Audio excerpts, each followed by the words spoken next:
Ladies and gentlemen, in the reading of this book, which I am to have the great pleasure of going through with you tonight, I hope that you shall resemble a small group of friends. Dickens made quite a career out of touring and reading his own work, and it was just him standing there reading and acting out his stories. Come together to hear a tale told, gathered about a Christmas fire. There were many authors reading their works, but they just read them.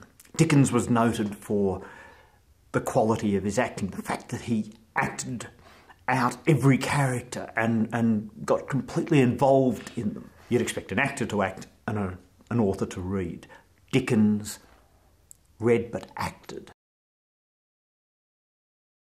He finally went professional and began to tour, giving the readings and making some money, and eventually took the show to the United States, where he was enormously popular, and they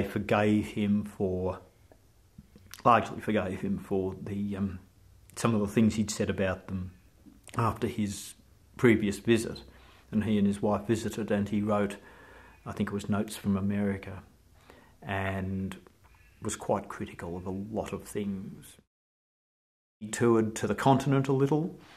He and many times around the UK and Ireland, and he was the first superstar. Thousands of people would come to the train station to meet him. They would just mob the place. Incredibly popular.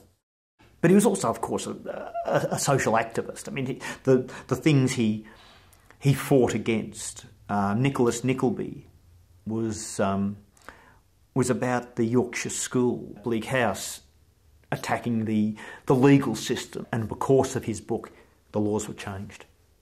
He actually did change society, and pretty much every one of his books tackles something. Not a long time ago, and is relevant. It's still the same problems beset us. Perhaps we're not, all of us living in squalor, the poor are better off than the poor were in Dickens' day. But there are still the problems, there are still the issues, there are still things that need to be done, and there's still theatre. And theatre can still entertain people while at the same time pointing to something that needs to be fixed.